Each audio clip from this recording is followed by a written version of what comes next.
Welcome to the Pain, Performance, and Pohada podcast. I'm your host, Dr. Nick Smith. I'm a licensed physical therapist and strength and conditioning coach for Jiu Jitsu and other combat athletes.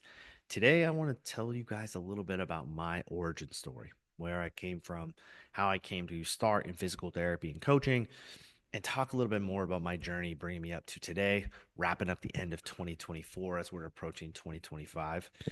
Um, my story really starts with sports as a youth athlete. I sustained many injuries growing up. Most of them were head injuries from racing BMX. But my first opportunity to experience physical therapy happened my freshman year in high school. Transitioning from BMX racing, I played ball sports throughout high school, was a varsity athlete in football, basketball, and volleyball. And my freshman to junior year, I had some kind of injury every single one of those sports from freshman to junior year.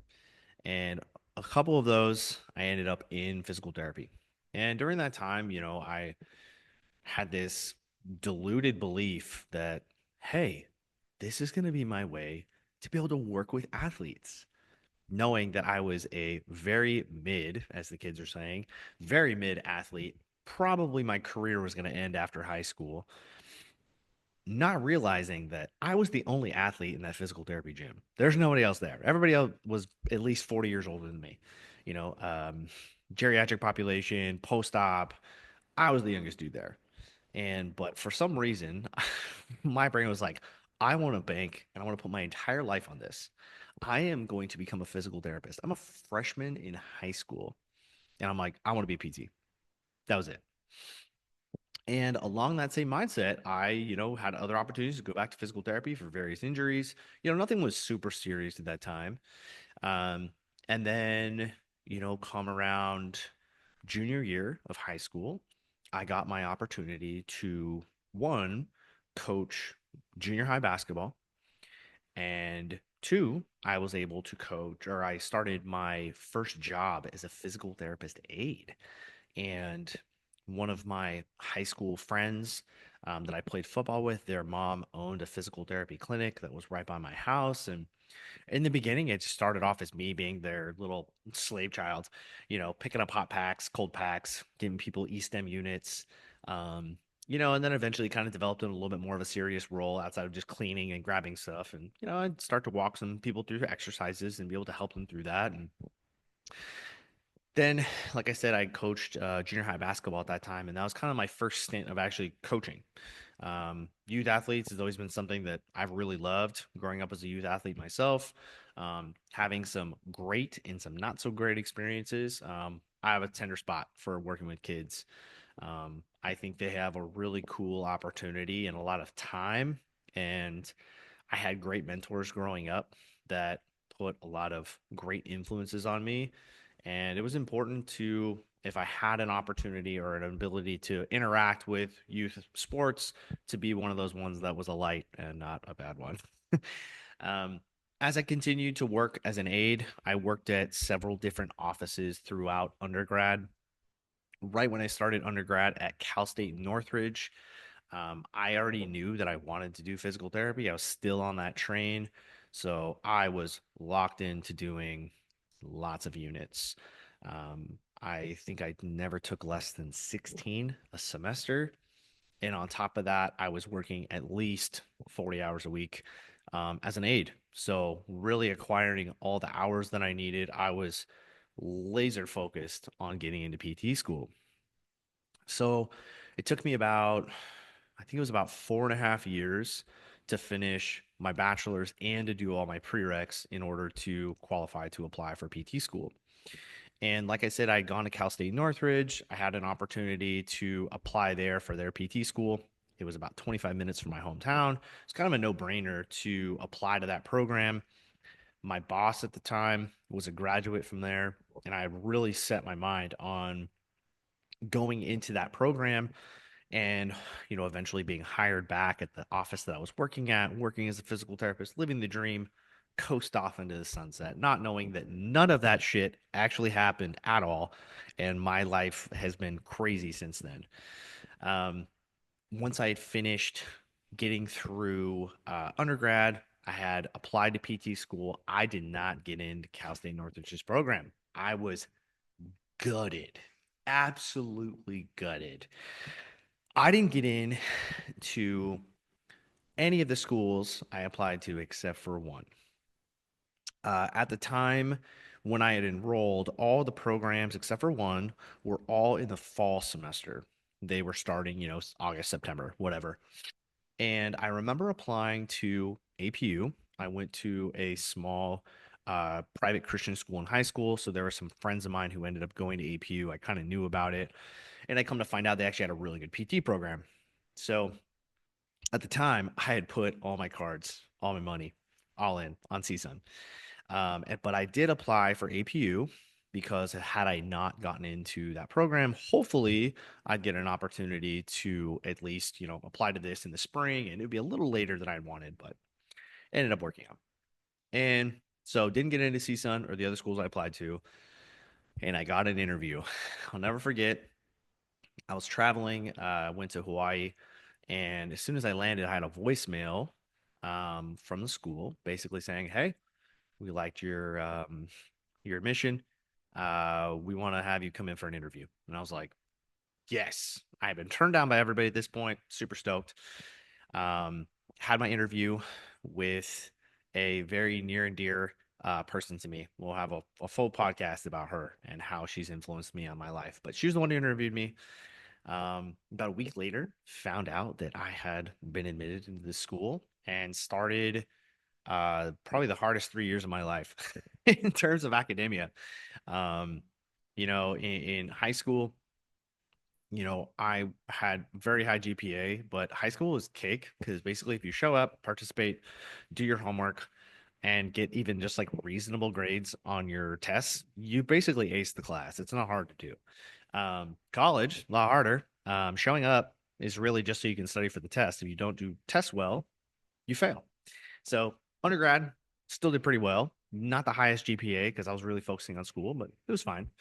And then I really learned how to study in PT school. And those 3 years were some of the most fun and hardest of my life. I had been pushed in ways I never thought I'd be pushed before in terms of academics, being in school, basically 8 hours a day.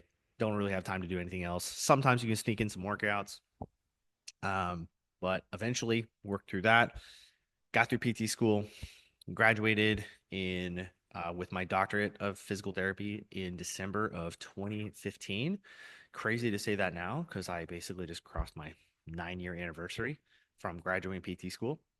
And immediately after finishing with my doctorate, I knew from upperclassmen, and I was encouraged by some of my professors in school to apply to Kaiser Permanente's orthopedic residency. Coming out of PT school, although it is a doctorate level program, when you graduate, you're still kind of a fucking knucklehead.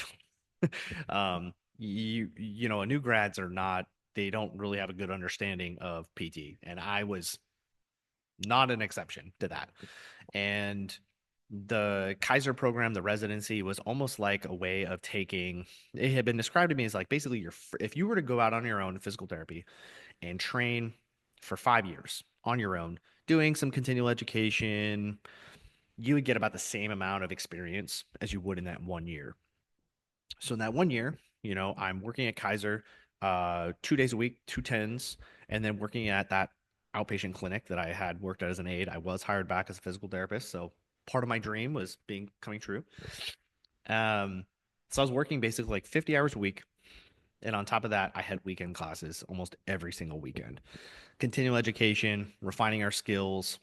During the Kaiser Permanente residency, we had mentoring hours, so about 4 hours once a week. We had somebody who was, fellowship trained, basically curating us and helping us be slightly less of a dumbass, so we could actually help people and not just like shoot in the dark and try to figure it out. So they created some really good systems, created some habits that were positive.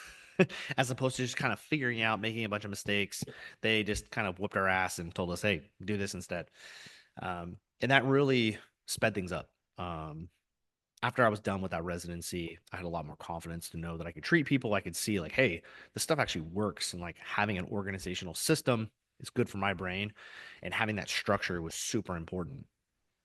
After I graduated from my residency, it was time for me to take my OCS, or my board certified orthopedic clinical specialist exam.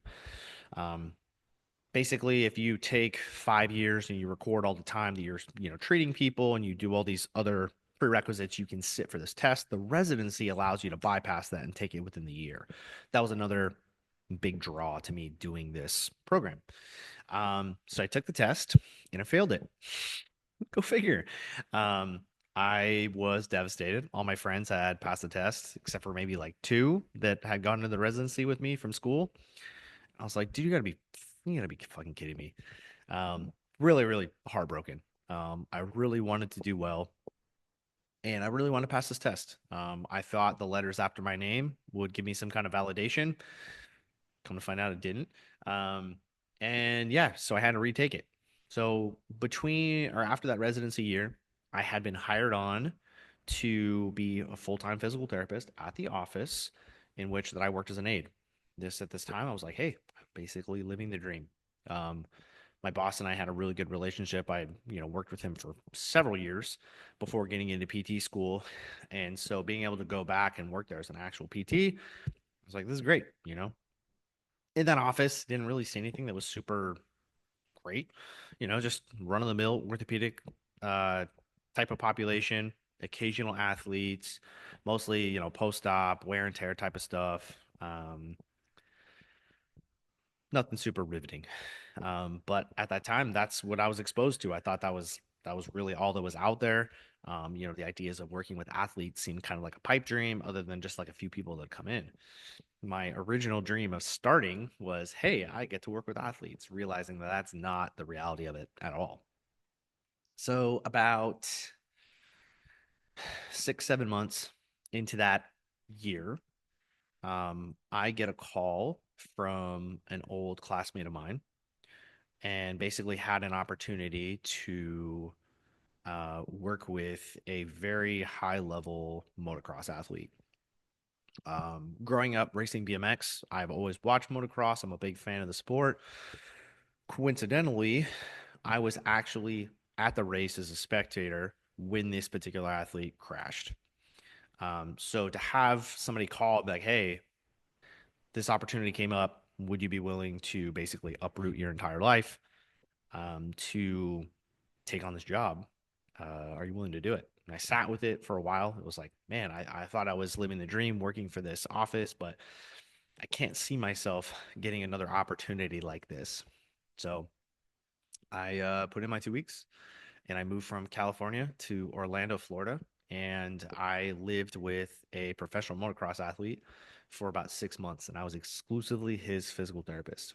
I didn't work with anybody else but him.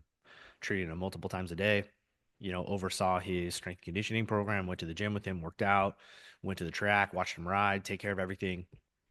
And it was one of the most incredible experiences of my life. And it gave me not only the confidence, but just the experience to know what it's like to work with, somebody who had just won the world title. He was at that time the best in the sport. He had just come off of winning the 450 outdoor season, which is the highest possible title, in that particular sport. And he was leading points for Supercross up until that crash. So he was the dude. Um, Also, kind of hard to go into a space where you're actually a fan of this particular rider, somebody you watched as a fan, and then just be able to live with him. But that was my first real introduction into high level athletics. And then after that conclusion was done, it was a 6 month process. We had wrapped up. I then shortly afterwards was also accepted into a movement science and sports fellowship. I had applied during the time when I was out in Florida. This fellowship was run by a very, very two women who one of them was the one who accepted me into PT school, and then another colleague of hers who's just a brilliant mind, Dr. Claire Frank. and both of them ran this movement science fellowship. It was the only one in the nation at that time who focused on both upper and lower extremity. There were other fellowships like that that were just the shoulder or just the knee, but nobody had done full body. And coincidentally, it was back in my alma mater at Azusa Pacific University. So it was a no brainer. I applied. Thankfully, I had gotten in and was a fellow for that year. During that time, the fellowship had requirements where you had to work at a certain clinical office that was accepted, within the parameters of the actual fellowship, and that allowed me to work at an outpatient clinic where I'd be getting my mentoring done, and then on top of that, I was working at a sports clinic down in Newport Beach called Modus Specialists under a very prestigious physical therapist, Dr. Drew Morkos. He used to be the director of rehab at USC. He had left that job to start his own private cash pay physical therapy clinic where he was working with top level athletes of every sport. We got to had some really cool opportunities to work with NFL players, NBA, MLB. I mean, every single day you would see, a sports celebrity, and it was pretty common to be able to work with them, which was incredible. And at that time, I got more taste of not only just refining my skills as a physical therapist, but being able to take that and apply it to athletes at the highest level of various different, sports. And at that time, I had finished up the fellowship and I was getting to a place where my girlfriend had become my fiance at that time, was talking about settling down, starting a family, and opted to leave the sports clinic and take up a full-time job at the clinic I was working at during my fellowship. Um, you know, there was hopes and dreams of me kind of creating some different systems in there to work with different athletes at the time, and that was kind of the allure. A little bit more stability, have something, retirement, investment. um, there's student loan forgiveness within that job too, so it's very alluring to like go down that route. And I kind of I stepped out of the sports space for a while and did that for a few years, and I kind of got burnt out. Um, Being back in a clinic like that kind of got hard. Not everybody wants to get better, and it's human nature. Being in an insurance model, it's not really set up for those who want to thrive to succeed because there'd be people who really needed physical therapy and they wouldn't be approved for visits. And then you have people who don't even want to be there. They just kind of show up because their doctor told them to, and they would just get visit after visit and they would not do their stuff at home. They wouldn't do their homework. And it kind of got draining. um, I even got to a point where I wanted to quit physical therapy altogether. I hated it. I was just so burnt out. I'd spent all this time, all this money, student loan debt to refine myself to be, change the world was what I wanted to do.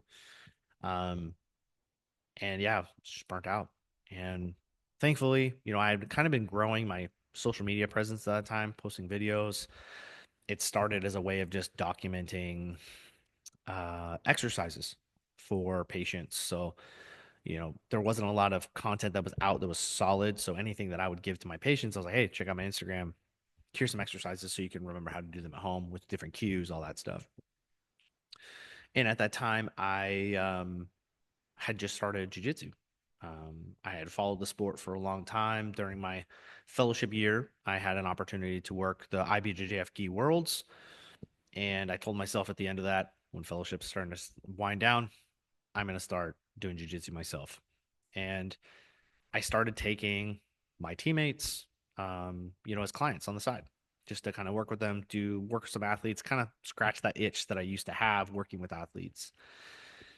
Getting to meet a friend through social media, I eventually got an opportunity to be connected with a business coach and had this wild idea of starting a side hustle.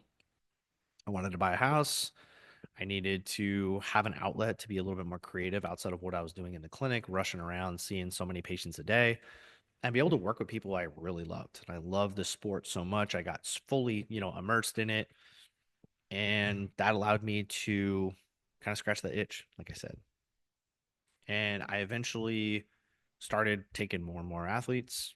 Working with this business coach, I was able to create a little bit of a side hustle where I could start coaching people and it set myself up to be able to coach grapplers all over the world. And, if you see this sign behind me, if you're watching on video, it's my logo, Smith Ford Strength and Conditioning. That was the Instagram page. And pretty soon, the page had kind of worked into creating content exclusively for jiu-jitsu and combat athletes.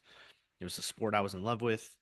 Um, and I realized, like, hey, I have this skill set from academia, working with all these different high level athletes, football, basketball, baseball. They all have coaches, they all have physios that specify in those sports. Where the hell is that for jujitsu? There's only a handful of guys who really work exclusively with grapplers, and kind of had that aha moment. Being in the sport myself, seeing that there's such a need, I want to take something and build it specifically for the sport that I had fallen in love with and a community I had fallen in love with.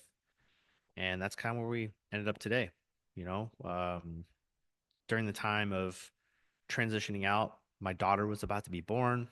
And basically, when she was born, I took off, and this side hustle became a full time business. I now work almost exclusively with jujitsu athletes. Um, and I've created something that is truly one of one, unique. I have a business now that I can operate both what we call kind of like a hybrid.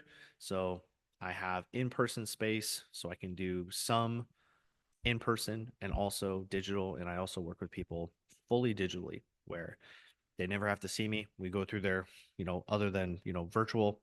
I never have to see them in person because they might be too far away and they can't. And we've built something where I can do asynchronous coaching and be able to work them through their injuries, improve their performance for competitions, and just to create habits to be able to train for the rest of their lives. But it's kind of where we are now. Where I'm filming this in December of 2024, and this is kind of everything. It was a culmination. Every decision that was made along the way, my preconceived notions about what I thought physical therapy was has changed so much. And coming from a young, hungry student wanting to be a physical therapist, losing that fire, and now having that fire completely restoked. Being in a business where I can work with people that I love, work with a grappling community that wants to train. They're fired up. They want to continue to train on the mats and be able to create something that's exclusively for them. Be able to have conversations with them, be able to, have a medical provider that knows what the hell Delahiva is versus, you go to your doctor and they're just like, hey, quit the sport, hurt your knee, don't do that. I want to be able to show these athletes, these grapplers, these combat athletes that you don't have to quit your sport. There are ways to train. There are ways to modify what you're doing right now. There are things that we can maximize in your life that are within your control to be able to do this for the rest of your life if you want to. So that's a little bit more on me. I ranted a little bit, but thank you guys for being a part of this technically second episode. And for all of you guys, if you have any questions about a little bit more on my story, or maybe you're looking to start a business, or maybe you want to be connected with a physical therapist or strength coach that works exclusively with grapplers, please feel free to reach out with me. Check out the show notes. You'll be able to see my Instagram tag at Smith Forged SC. And you guys can always DM me, reach out. Love to be able to talk with you and point you in the right direction. But until then, we'll see you for the next episode. See you later.